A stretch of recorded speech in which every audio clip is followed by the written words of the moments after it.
नमस्कार, हिंदी कौशल चैनल में आप सभी का स्वागत है। मैं एक बार पुनः प्रस्तुत हूँ आप सभी के समक्ष अपनी एक नई कक्षा में एक नए शीर्षक के साथ।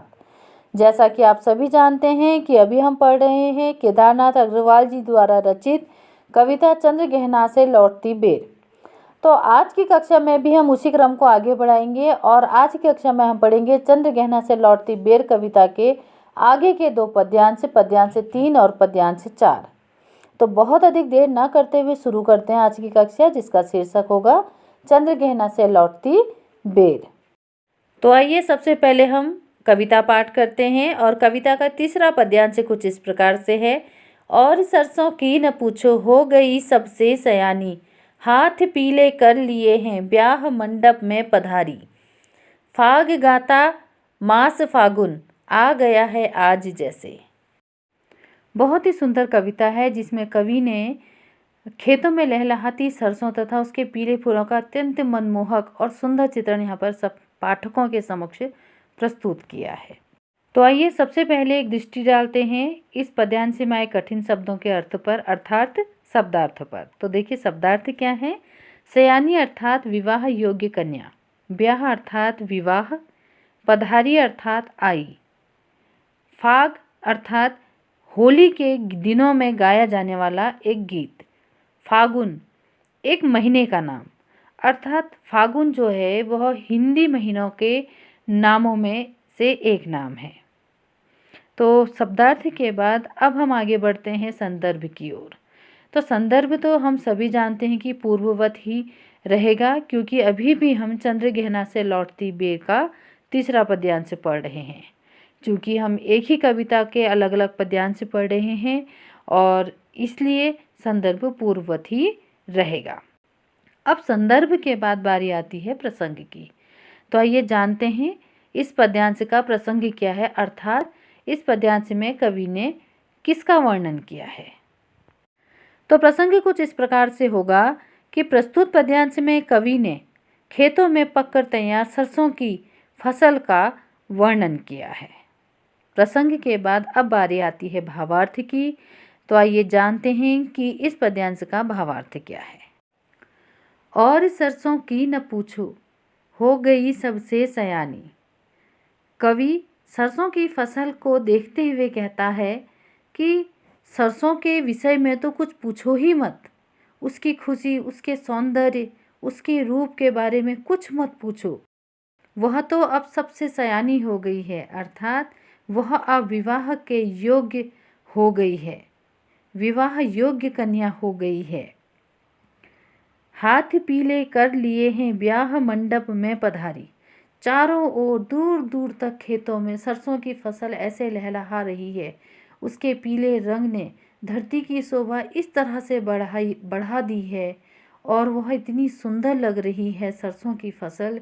उसको देखते हुए कवि कहते हैं कि उसके विषय में कुछ मत पूछो, वह तो अब सयानी हो गई है, अर्थात विवाह योग्य हो गई है। और उसके सरसों के पीले पीले खिलते हुए फूलों को देखकर ऐसा लग रहा है कि मानो उसने विवाह के अवसर पर पहनने योग्य पीले रंग के वस्त्र अर्थात परिधान धारण कर पूर्ण रूप से श्रृंगार करके वह विवाह के मंडप में पधार गई हो। फाग गाता मास फागुन आ गया है आज जैसे। और विवाह के इस समारोह में फागुन की मस्ती हवाओं में इस तरह से घुल मिल गई है, उसे देख ऐसा लगता है कि मानो फागुन का महीना स्वयं फाग के गीत गाने के लिए आ गया हो। पद्यांश के भावार्थ के बाद अब आगे बढ़ते हैं भाव सौंदर्य की ओर। तो भाव सौंदर्य कुछ इस प्रकार से होगा कि प्रस्तुत पद्यांश में कवि ने प्राकृतिक सौंदर्य की शोभा बढ़ाती सरसों की फसल को एक विवाह योग्य नव यौवना के रूप में प्रस्तुत किया है तथा सरसों के पीले फूलों का पीला परिधान धारण कर मंडप में आती हुई कन्या के रूप में वर्णन करते हुए अपनी कोमल कल्पना का उत्कृष्ट उदाहरण यहाँ पर प्रस्तुत किया है। भाव सौंदर्य के बाद अब आगे बढ़ेंगे शिल्प सौंदर्य की ओर। तो शिल्प सौंदर्य कुछ इस प्रकार से होगा। सरसों का तथा फागुन मास का कवि ने मानवीकरण किया है, इसलिए यहाँ पर मानवीकरण अलंकार है। सबसे सयानी फाग गाता मास आ गया में अनुप्रास अलंकार है। पद्यांश में संगीतात्मकता तथा लयात्मकता है। और सरसों की ना पूछो, सरसों के असाधारण सौंदर्य को प्रस्तुत करने के लिए उचित अभिव्यक्ति है। सरसों को पीले वस्त्र धारण कर विवाह योगी नवयौवना के रूप में तथा फागुन मास को फाग गाते गायक के रूप में प्रस्तुत करना अपने आप में अद्भुत कल्पना है। तो यह तो था चंद्रगहना से लौटती बेर कविता का तीसरा पद्यांश। अब इसके बाद हम आगे बढ़ेंगे पद्यांश 4 की ओर। तो आइए सबसे पहले करते हैं कविता पाठ। देखता हूँ मैं स्वयंवर हो रहा है, प्रकृति का अनुराग अंचल हिल रहा है। इस विजन में दूर व्यापारिक नगर से प्रेम की प्रिय भूमि उपजाऊ अधिक है।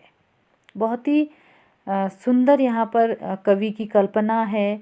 कवि ने ग्रामीण परिवेश और नगरीय परिवेश दोनों की तुलना की है यहाँ पर, और बहुत ही सुंदर अपनी कल्पना के माध्यम से एक बहुत ही अच्छा संदेश और बहुत ही अच्छा चित्रण यहाँ पर प्राकृतिक सौंदर्य का कवि ने प्रस्तुत किया है। लेकिन इससे पहले कि हम इस पद्यांश का भावार्थ जानें, आइए सबसे पहले एक दृष्टि डालते हैं शब्दार्थ की ओर और जानते हैं कि इस पद्यांश में आए कुछ ही कठिन शब्दों के अर्थ क्या हैं, अर्थात शब्दार्थ क्या हैं। शब्दार्थ कुछ इस प्रकार से होंगे। स्वयंवर, जैसा कि इसके शाब्दिक अर्थ से ही पता चलता है, स्वयंवर अर्थात स्वयं वरण करना। स्वयंवर एक प्रकार का विवाह की एक रीत है, एक रीति है, एक विधि है, जिसमें कन्या विवाह समारोह में विवाहोत्सुक उपस्थित व्यक्तियों में से किसी एक का अपनी इच्छानुसार चयन करती है और तत्पश्चात उससे विवाह करती है। इसके बाद आता है अनुराग। अनुराग अर्थात प्रेम, अंचल अर्थात आंचल, विजन अर्थात शांत स्थान या सुनसान स्थान, उपजाऊ, उपजाऊ अर्थात उर्वर, या फिर हम कह सकते हैं कृषि के लिए उपयुक्त। उपजाऊ भूमि होती है तो कृषि के लिए उपयुक्त भूमि। तो यह तो थे इस पद्यांश में आए कुछ कठिन शब्दों के अर्थ अर्थात शब्दार्थ। अब इसके बाद बारी आएगी संदर्भ की, और कहने की आवश्यकता नहीं है कि इस बार भी संदर्भ पूर्ववत ही रहेगा, क्योंकि हम उसी कविता का चौथा पद्यांश पढ़ रहे हैं। अब संदर्भ के बाद बारी आती है प्रसंग की। तो प्रसंग देखिए कुछ इस प्रकार से होगा कि प्रस्तुत पद्यांश में कवि ने प्राकृतिक सौंदर्य के अनुराग को महसूस करते हुए नगरीय जीवन व ग्रामीण जीवन की तुलना की है। तो प्रसंग के बाद अब हम आगे बढ़ेंगे और जानेंगे इन पंक्तियों का भावार्थ, अर्थात इन पंक्तियों का अर्थ क्या है, कवि इन पंक्तियों के माध्यम से क्या कहना चाहता है। तो आइए देखते हैं भावार्थ। देखता हूँ मैं स्वयंवर हो रहा है, प्रकृति का अनुराग अंचल हिल रहा है। कवि आगे कहते हैं कि मैं देख रहा हूँ कि आज प्रकृति अति प्रसन्न है और प्रकृति की इस प्रसन्नता को देखकर ऐसा प्रतीत हो रहा है कि वह स्वयंवर के लिए तैयार खड़ी है। प्रकृति का अनुराग अंचल हिल रहा है अर्थात, और सामने खेतों में लहलहाती फसल को देखकर ऐसा प्रतीत हो रहा है कि जैसे प्रकृति हवा में अपना आंचल लहराकर अपने हृदय का अनुराग अर्थात अपने हृदय का प्रेम प्रकट कर रही है, और अपना आंचल लहराते हुए वह अपना प्रेम प्रकट करते हुए वह हम सभी को अपनी ओर आकर्षित कर रही है। प्रेम की एक अदृश्य डोर से अपनी ओर हमें खींच रही है। इस विजन में दूर व्यापारिक नगर से प्रेम की प्रिय भूमि उपजाऊ अधिक है, और मैं यहाँ एकांत सुनसान वातावरण में बैठा इस प्रकृति को निहार रहा हूँ, और इस प्राकृतिक सौंदर्य को, इस प्रकृति के स्वाभाविक सौंदर्य को निहारते हुए मैं सोच रहा हूँ कि कहीं दूर व्यापारिक नगरीय परिवेश से यह ग्रामीण परिवेश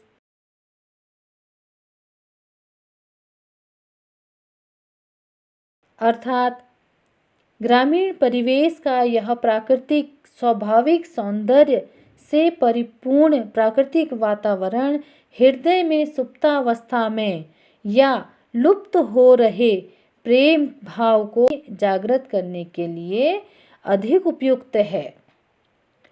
कवि यहाँ पर नगरीय परिवेश और ग्रामीण परिवेश की तुलना करते हुए कहता है कि दूर व्यापारिक नगरों में लोग भीड़ भाड़, शोर, चहल पहल के बीच कहीं खो गए हैं। उनमें पारस्परिक प्रेम का अभाव है। वे स्वार्थ धुंध में उनके हृदय का प्रेम कहीं लुप्त हो गया है। संपूर्ण नगरीय परिवेश को देखकर ऐसा लगता है मानो वह स्वार्थ केंद्रित है, जबकि ठीक इसके विपरीत यह ग्रामीण परिवेश के प्राकृतिक सौंदर्य को देखते हुए ऐसा प्रतीत होता है कि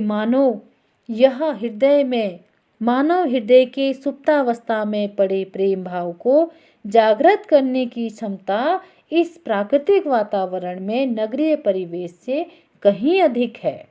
अब भावार्थ के बाद आगे बढ़ते हैं भाव सौंदर्य की ओर। भाव सौंदर्य कुछ इस प्रकार से होगा। यहाँ कवि ने ग्रामीण परिवेश के प्राकृतिक सौंदर्य में शांति, प्रेम, सादगी का बड़ा ही भावनात्मक वर्णन किया है तथा साथ ही लहलहाती फसल को प्रकृति का आंचल कहकर अति मनोहारी चित्रण प्रस्तुत किया है। भाव सौंदर्य के बाद अब बारी आती है शिल्प सौंदर्य की। तो शिल्प सौंदर्य इस प्रकार से है, हो रहा है अनुराग अचल हिल रहा है, प्रेम की प्रिय भूमि उपजाऊ में अनुप्रास अलंकार है। प्रकृति का मानवीयकरण किया गया है, इसलिए पद्यांश में मानवीकरण अलंकार है।